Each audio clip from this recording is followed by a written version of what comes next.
Ayub 4 pasal 42, keadaan Ayub yang dipulihkan. Lalu Tuhan memulihkan keadaan Ayub setelah ia meminta doa untuk sahabat-sahabatnya. Dan Tuhan memberikan kepada Ayub 2 kali lipat dari segala kepunyaannya yang dahulu. Kemudian datanglah kepada semua saudaranya laki-laki dan perempuan dan semua kenalan yang lama dan makan bersama-sama dengan dia di rumahnya. Tuhan mungkin saja sedang membuat kondisimu, keadaanmu seperti Ayub. Hartamu dicuri dengan paksa oleh orang lain yang mengingininya. Atau juga kamu lagi sedang ditipu habis-habisan sampai tidak ada yang tersisa di dalam dirimu. Hanya kehormatanmu saja yang masih Tuhan lekatkan di dalam dirimu dan pribadimu. Kalau Tuhan bisa mengubahkan kondisi dan keadaan Ayub, memulihkan kekayaan Ayub 2 kali lipat, itu artinya hartamu yang dicuri orang, engkau yang ditipu orang, engkau yang dibohongin orang, pasti akan Tuhan kembalikan 2 kali lipat. Karena apa yang terjadi pada Ayub bisa terjadi pada hidup kita semua. Tapi ketika Tuhan memulihkan, segala sesuatu yang tidak mungkin bisa mungkin. Segala sesuatu yang terasa mustahil bisa menjadi nyata. Segala yang tidak ada bermula dari ada. Segala yang ada dulunya sudah ada. Maka ketika Tuhan lekatkan harta itu kepadamu seutuhnya, ketika itu mungkin terambil dengan paksa, itu sanggup Tuhan kembalikan. Tuhan sanggup memulihkan kondisimu.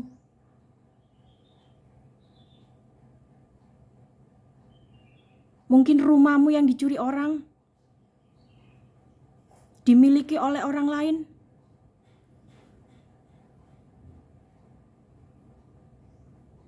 Yang menipumu habis-habisan. Apa Tuhan biarkan mereka hidup tenang? Tidak.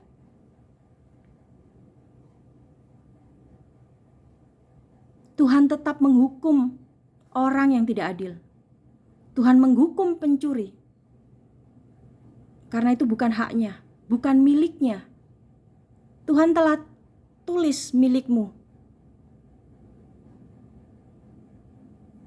Sesuatu yang Tuhan takdirkan untuk menjadi milikmu, meskipun itu terambil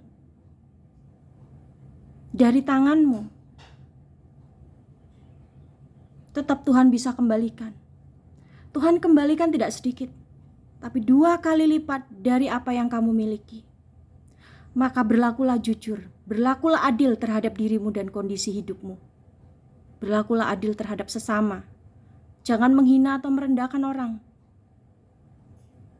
Kondisimu bisa saja seperti Ayub, tapi di tengah-tengah penderitaanmu ada kuasa Tuhan. Teman-teman Ayub mungkin lagi mengolok-olok Ayub, berkata bahwa engkau Ayub mungkin engkau lagi ditegur Tuhan. Tapi sebenarnya Tuhan sedang mengujinya. Itu bukan keinginan Tuhan, tapi Tuhan mengizinkan itu terjadi untuk menguji keimanan Ayub, untuk menguji apakah Ayub masih mencintainya dengan kondisi ketidakadaan harta di dalam kehidupannya, dengan kondisi sakit penyakit yang dialaminya. Ternyata Tuhan tidak salah memilih hamba yang setia. Ayub tetap teguh pada pendiriannya. Ayub tetap setia. Dan di tengah kabar sukacita itu, di antara teman-teman yang mengolok-ngolok Ayub, hanya doa Ayub yang didengarkan oleh Tuhan. Makanya menjadi orang benar itu tidak pernah rugi. Menjadi orang yang punya sikap adil, punya sikap kesadaran untuk mau mengakui kesalahannya. Doa kalian pasti didengarkan. Doa orang benar didengarkan. Makanya kehidupan di dunia ini mungkin ada begitu banyak halangan, rintangan atau ujian yang memaksa kita untuk menjadi pembohong. Jangan pernah sama dengan dunia ini. Apa artinya sama dengan dunia ini? Kalau dengan kita menjadi orang yang sama persis dunia ini, Tuhan membenci kita. Tuhan tidak mendengarkan keluh kesahmu, bahkan Tuhan menjauh darimu. Apa gunanya memperoleh cinta seluruh dunia kalau Tuhan semakin menjauhimu? Tidak mengapa orang-orang dunia merendahkanmu, mencibirmu, merendahkanmu. Kamu akan ditinggikan seperti Ayub. Ayub mungkin boleh saja ditinggal istrinya, tapi Tuhan menggantikannya dengan istri yang lebih setia. Anak-anak Ayub yang dulunya bukan orang yang bersyukur kepada Tuhan, anak-anak yang selalu berpesta, mengunggul-unggulkan kekayaan orang tuanya. Apa mereka berakhir bahagia? Tidak. Kematian mereka tragis. Mereka terbakar ketika berpesta di malam itu oleh serangan musuh yang tiba-tiba datang. Kekayaanmu bisa jadi saja menjebakmu dan membinasakanmu kalau engkau tidak tahu siapa yang memberimu. Bersyukurlah ketika Tuhan memperingatkanmu.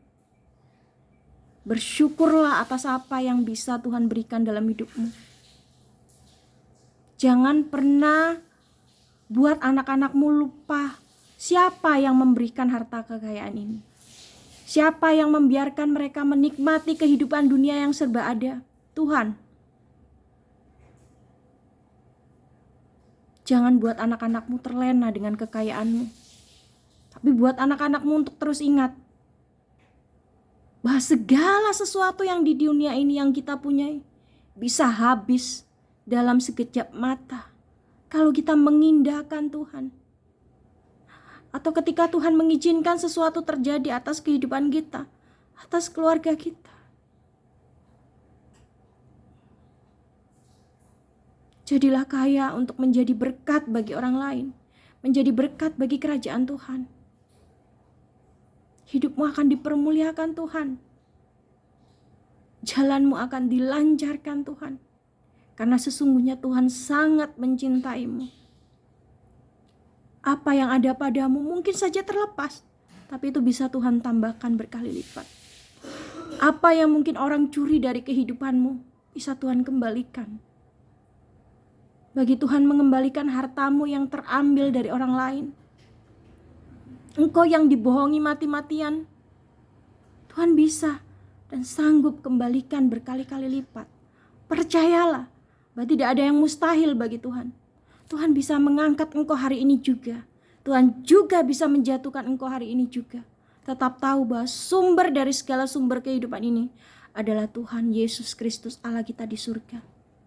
Milikilah cinta kasih. Milikilah hati yang penuh syukur. Jangan menghardik siapapun dengan ucapanmu. Peringatkanlah mereka yang salah, yang melenceng jalannya. Karena jalan yang melenceng itu adalah jalan menuju maut. Jauhi dosa. Jauhi memusuhi orang lain. Apa artinya kamu sama dengan dunia ini kalau namamu tidak tertulis dalam kitab kehidupan? Tuhan sanggup meninggikan engkau saat ini juga. Bahkan mungkin orang yang sedang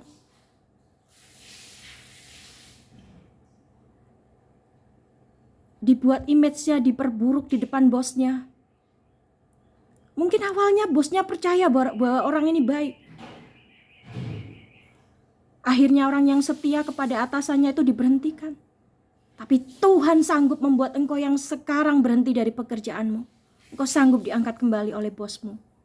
Bahkan lebih tinggi kedudukanmu daripada orang yang menjatuhkanmu. Orang bisa saja membuatmu undur diri dari pekerjaanmu. Tapi ketika Tuhan mengangkatmu, segala sesuatu bisa menjadi luar biasa. Itulah cara Tuhan bekerja. Tuhan mengizinkan segala sesuatu, tapi Tuhan akan menggantinya berkali lipat. Engkau mungkin pernah dilecehkan atau dihina-dinakan, direndahkan, tapi Tuhan sanggup meninggikanmu. Tuhan izinkan itu terjadi untuk apa? Untuk menguatkan mentalmu. Untuk mengubah pribadimu menjadi pribadi yang tangguh, pribadi yang kuat, pribadi yang tidak mudah dihancurkan oleh suatu hinaan atau apapun itu. Tuhan sedang menguji kamu untuk meninggikan kamu. Kamu berada dalam karantina ini bukan untuk selamanya. Ada masa waktu di mana Tuhan akan sanggup mengubah segala yang tidak mungkin menjadi mungkin. Karena di dalam karantina Tuhan, kita diasah, dibentuk, dimurnikan seperti emas murni. Untuk menjadi emas murni, kita perlu dipanasi. Kita perlu dipukul berulang kali. Untuk apa? Untuk dimurnikan. Untuk diperbarui sebagai manusia yang serupa dengan gambaran Kristus. Itulah yang Tuhan mau. Kalau Tuhan hari ini mengizinkan kau melalui peristiwa yang buruk, sadarilah Tuhan sedang mengujimu. Bukan Tuhan membiarkan itu terjadi, tapi Tuhan sedang menata mentalmu. Tuhan sedang membentuk imanmu. Di dalam kegelapan, Tuhan ada bersamamu. Tangannya tak pernah jauh darimu, menuntunmu setiap langkah. Dia tak pernah berhenti untuk tidak mengawasi hidupmu. Engkau adalah dalam pantauannya, ada dalam radarnya Tuhan. Jadi jangan perlakukan tubuh ini, karena tubuh ini adalah bait Allah. Jangan engkau berselingkuh di atas petiduran perempuan lain, karena Tuhan melihat apa yang kau lakukan. Engkau akan dibuat rendah. Ekonomimu akan dihancurkan ketika kamu membuat bait Allah. Tubuh kita ini bait Allah. Persembahkan tubuh ini sebagai persembahan yang hidup untuk menyenangkan hati Tuhan. Maka Tuhan pun akan membuat peristiwa atau masalah yang kita lalui bisa kita lalui dengan baik-baik saja. Dan Tuhan memberi kekuatan di sana. Tetap percaya bahwa proses adalah untuk memurnikan kita. Ujian untuk menguatkan keimanan kita. Kemiskinan untuk mengokohkan pondasi kita.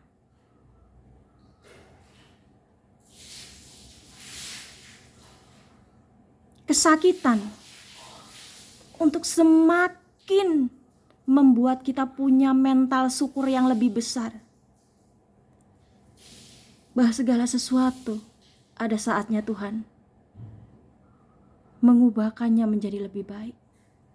Tetap nikmati proses dan jalani masalahmu, karena Tuhan yang akan pegang kendali. Tuhan yang akan memenangkan kamu. Tetap sabar, tetap bersyukur, lakukan pujian penyembahan kepadanya. Karena di atas tatanya yang agung, Tuhan mendengar segala pujianmu. Tuhan mampu meninggikanmu.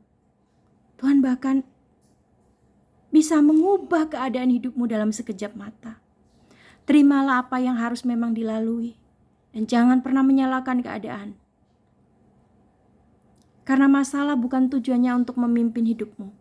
Masalah dihadirkan untuk semakin membentuk mentalmu. Untuk semakin mengubah cara pandangmu. Untuk semakin engkau mengetahui bahwa di balik segala peristiwa ini masih ada Tuhan yang lebih besar dari hidup kita. Kita punya Tuhan Allah Bapa yang lebih besar atas kehidupan kita. Yang memimpin setiap ladang pekerjaan kita. Karena aku percaya Tuhan adalah Maha Kaya. Anugerahnya besar atas hidup kita. Kasihnya begitu tulus kepada kita. Setianya tak pernah berujung. Dia memperhatikanmu, bukan mengabaikanmu.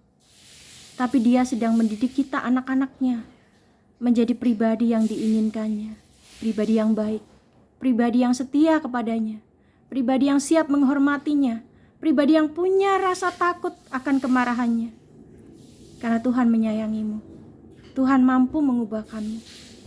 Tuhan ada di sebelahmu, menuntun, siap menjaga langkahmu agar tidak jatuh terjerembab ke dalam jurang. Apa yang mungkin kamu pandang baik, belum tentu baik di mata Tuhan. Apa yang kamu pandang buruk, belum tentu buruk di mata Tuhan.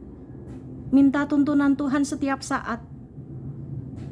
Bahkan di dalam ketidakmampuan kita, minta Tuhan untuk turut serta dalam setiap langkah hidupmu, dalam setiap langkahmu dalam berkarir, berkarya, dan menjalani biduk rumah tangga, ataupun juga sebagai pelajar. Tetap minta tuntunan Tuhan, karena di dalam tuntunan Tuhan kita akan dipertemukan dengan hal-hal baik. Mungkin boleh saja kita melewati satu kesalahan, tapi Tuhan sanggup mengampuninya dan memberi kita kesempatan untuk menjadi pribadi yang lebih baik. Dan dikehendakinya, berjalanlah pada jalan yang dikehendakinya, agar langkah kita tetap ada dalam kasih dan berkat-Nya yang luar biasa.